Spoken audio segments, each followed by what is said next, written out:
La República Dominicana es el único país del planeta Tierra donde existe un sistema de penalización por atrasos en pagos de factura eléctrica que dan como resultado una situación realmente alarmante para la finanza del sector público, más aún teniendo en cuenta que el 100% de las acciones de las empresas distribuidoras de electricidad de norte, de sur y de este es del Estado, y que en consecuencia cualquier déficit financiero que tengan estas empresas termina repercutiéndole o cayéndole como un muerto financiero al Estado dominicano, quien tiene que hacerle frente. Sucede que las empresas de electricidad compran energía en dos mercados. Un mercado que debería ser el preponderante es el llamado mercado de contratos, que es cuando una empresa distribuidora tiene un contrato de compra y venta de energía con un generador. Es un contrato que se ha elaborado con todas las de la ley y donde se establece que en caso de penalidad que haya que aplicar sobre un retraso en el pago de facturas, se utilizaría la tasa de interés activa de los bancos comerciales para un tiempo relativamente de corto plazo.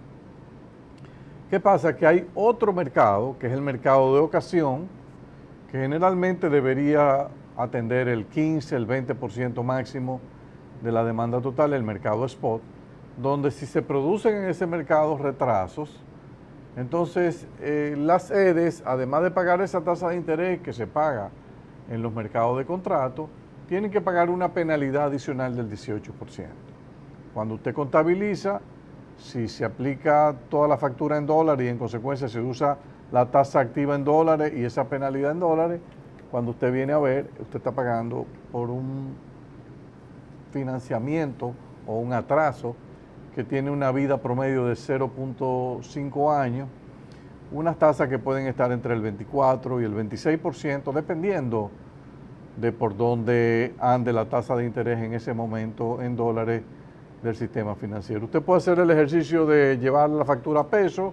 En ese caso, la tasa de interés en peso activa es un poco mayor, 12%, más la penalidad, entonces ahí la tasa se convierte en un 30%, que para un financiamiento a menos de un año es una tasa exorbitantemente alta. Los países, cuando emiten deuda pública, títulos de deuda pública, generalmente arrojan una curva de rendimiento con pendiente positiva. ¿Eso qué es lo que quiere decir? Que mientras mayor es el plazo del título de deuda, usted está como gobierno dispuesto a pagar una mayor tasa de interés y al mismo tiempo el inversionista está dispuesto a aceptar ese riesgo mayor, pero a cambio de una mayor tasa de interés. Y por eso se dice, como se ve en pantalla ahí, que la curva de rendimiento de la deuda soberana de un país, si ustedes ven el gráfico que está en pantalla, tiene pendiente positiva. Entonces, ahí vemos la curva de rendimiento únicamente con los títulos de la deuda soberana de República Dominicana.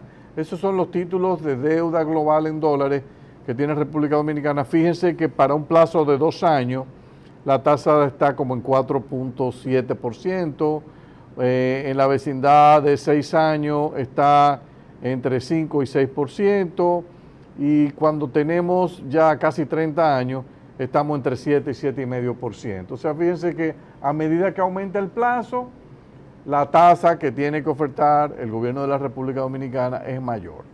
¿Qué pasa cuando uno a esa curva le mete una serie de operaciones y transacciones, como se ve aquí, que son estos atrasos en deudas de muy corto plazo en que incurren las sedes con tanto el mercado de contrato como con los generadores del mercado spot? Fíjense que la curva cambia de pendiente, ahora tiene pendiente ligeramente negativa, indicando que a menor plazo el gobierno y las sedes terminan pagando tasas de interés más altas. Obviamente que eso es una distorsión, es una normalidad. Incluso se han hecho después 2 transacciones, cuando la deuda que se acumula llega a los 300, 400 millones de dólares, CDE con la sede se sientan y negocian entonces con los generadores unos certificados de reconocimiento de deuda que ofertan para madurez de 2.9, 3 años o 1.6 años, tasas de interés que a veces van entre un 7 y un 10%, que son también tasas exorbitantemente altas, pero inferiores a esa tasa obscena de casi 24% que ustedes la ven allá arriba en el gráfico, casi en el borde, eso que se ve un circulito con 3 puntos, esos son deudas en diferentes momentos que han tenido las penalidades que aplican los generadores a la sede. Entonces, ¿qué es lo que está reflejando este tipo de distorsión? Finanzas del Estado Dominicano que no se están manejando con racionalidad. Lo primero que debió eliminarse hace tiempo, y se puede eliminar con un decreto porque la disposición que crea la penalidad del 18% está contenida en el decreto que le dio origen en el año 2002 al reglamento de la Ley General de Electricidad. Eso quiere decir que si eso fue un decreto que se firmó en ese gobierno, un decreto que se firme en este gobierno, puede desaparecer esa penalidad y no va a pasar absolutamente nada. Claro, hay gente que ha estado haciendo negocio en los mercados de deuda, comprando con descuento alguna factura, apostando a que después se van a ganar esta penalidad y se meten un dineral. Se meten mucho dinero con estas transacciones, pero es rentando un error de política. Entonces yo pienso que ese 18% probablemente eso fue un error de digitación cuando se redactó el reglamento de la Ley General de Electricidad, pero es un error que ya lleva 16 años y no se corrige. Y eso le ha costado cientos de millones de dólares al Estado Dominicano. Yo lo que a veces me pregunto, pero es que en el Estado Dominicano no hay dolientes. Porque ¿por qué usted está pagando esa obscenidad de tasa de interés? En esta administración yo espero que de una vez y por todas esto se pueda corregir. Porque aquí está hablando la oposición, y usted lo ve todos los días, que es verdad que este es uno de los países que tiene las mayores cargas de intereses como porcentaje de los ingresos del gobierno. Y es verdad. Pero entonces aquí hay un caso de una política que se origina en el 2002, que no tiene nada que ver con este gobierno, pero que este gobierno no la corrige. Tú dices, pero ¿a quién es que el gobierno quiere proteger o quiere seguir ayudando manteniendo esta aberración? Esto es vergonzoso.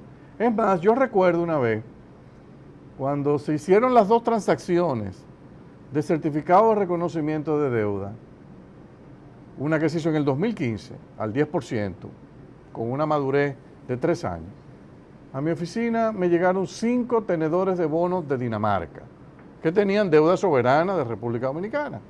Y ellos querían abordar solamente un tema.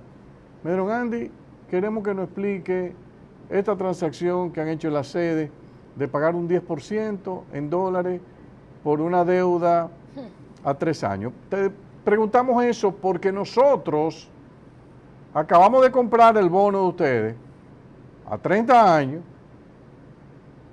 con un 7%. Y tú me dices que a 3 años ¿cuál es el riesgo? ustedes están pagando un 10%. ¿Por qué ustedes no ofertaron a nosotros eso?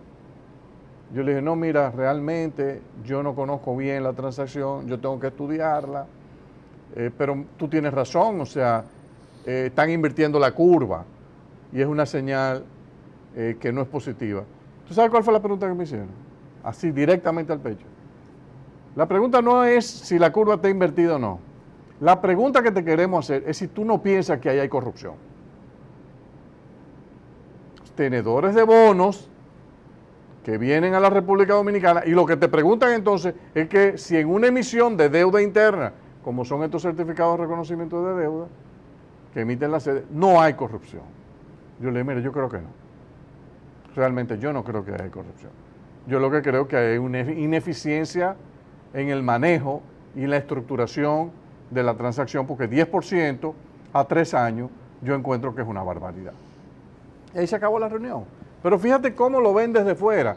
Entonces nosotros, y creo que el Ministerio de Hacienda debería actuar rápido con esto, para que el presidente pueda emitir un decreto y corregir esta barbaridad. Corregir esta barbaridad. Y lo otro es que hay que ponderar si no sería más conveniente que en vez de hacer estos certificados de reconocimiento de deuda para pagarle a los generadores, que Hacienda emita unas letras a corto plazo en dólares que la puede emitir al 2 o al 3% y recoge esa deuda. Y es más sencillo, o sea, más barato, más transparente y más sencillo. Entonces, yo realmente pienso que aquí hay muchas cosas que se pueden hacer para aliviar esta carga de intereses obscenos que está pagando el Estado Dominicano sobre su deuda, incluyendo la deuda pública del sector público no financiero, como son estas de las empresas del sector eléctrico. Que si se adopta eso se van a pesar intereses privados que están ganando plata con esto. A mí eso no me importa. Y al Estado no le debería importar eso. Si el Estado está gobernando para la mayoría, no le debe importar eso. Eso es un problema de los empresarios que estén ganando plata en ese mercado secundario con título de reconocimiento de deuda o con facturas atrasadas que las sedes no están pagando. Eso no es problema del gobierno. El gobierno tiene que manejar sus finanzas públicas con responsabilidad y con transparencia. Y en este caso, yo tengo que decirlo claramente, no se está haciendo el trabajo. Eso es algo que está mal y que hay que corregirlo, como decía el lema del presidente, corregir lo que está mal. Bueno, aquí tenemos un caso que hay que corregirlo. Ojalá se animen y le quiten esta barbaridad, esta vergüenza, porque eso es una vergüenza para la República Dominicana. Eso tiene 16 años que no se corrige. Yo creo que ha pasado suficiente tiempo. Mira, Andy, como eso, yo creo que tú lo has explicado en detalle, también tenemos que decir que quizá en los últimos años, en algunos elementos básicos se han hecho alguna mejora. Por ejemplo, hace unos años, el endeudamiento del gobierno en dólares con la banca local, a muy corto plazo, era lo mismo. Pagaba un 8% para líneas, o sea, para temas que te duraban 6 meses, 7 meses, y tú estabas pagando un 8%, pero tú estabas viendo los mercados internacionales y estabas emitiendo deuda soberana a 30 años, 200 puntos básicos por debajo y 150 puntos básicos por debajo de algo que a muy corto plazo te estaba pagando mucho más. Eso obviamente se ha desmontado fuertemente. El Estado ha decidido hacer un esquema de tesorería que le ha permitido sincerizar esa parte. Lo mismo ha pasado con la brecha entre los bonos locales y los bonos externos. Esa brecha también se ha ido cerrando, o sea, controlando quizá por niveles de liquidez, aunque la apertura a los inversionistas externos de esos bonos es bastante, o sea, hay una buena apertura. Digamos que tú dices, bueno, aquí en República Dominicana puede haber un pequeño premio por liquidez cuando tú compras los bonos en pesos dominicanos. Pero con todo y eso, en el pasado también la brecha era muy importante y en los últimos años hemos visto cómo esa brecha también se ha ido cerrando, al punto que estamos viendo subasta donde el ministro o el ministerio ha decidido, dice, no, pero es que ese no es. Esa no es mi penalización. Y ha decidido dejar subasta que no ha colocado, simplemente porque dice, ok, yo te puedo pagar una prima pequeña, pero no quizá la prima que estamos viendo. Y dice, yo todavía tengo los mercados externos y si me tengo que endeudar a muy corto plazo a una tasa un poquito más alta para luego, a inicio del año que viene, sustituir eso y colocarlo a los precios que lo tengo que hacer, lo tengo que hacer. Entonces, como tú bien dices, le hemos ido corrigiendo esas cosas, yo creo que es hora de corregir esto. Y como eso, Andy, hay tantos pedacitos que se pueden arreglar. Entonces, como tú bien dices en el artículo, quizás no vamos a arreglar el problema fiscal de la República Dominicana con eso. Pero, oye, no puede generar una plata para 25 millones de dólares de ahorro al año. ¿Tú te imaginas lo que se puede hacer todos los... Mira, con 25 millones de dólares todos los años de ahorro, tú puedes recomprar el obsceno contrato de la concesión de Santo Domingo Samaná, de la carretera, que esa es otra cuestión que yo no he entendido nunca. ¿Cuántos años es que le va a tomar al país quitarse ese contrato de encima? Yo no lo entiendo. Tampoco eso lo entiendo. Y eso es algo que se podría hacer. Lo mismo, 25 millones de dólares, hasta las propias visitas sorpresa del presidente. Estamos hablando de 1.250 millones de pesos que podrías tú potenciarla. No, se lo estamos regalando. ¿A quién? Vaya usted a saber a quién que se lo están regalando. Vamos a una pausa.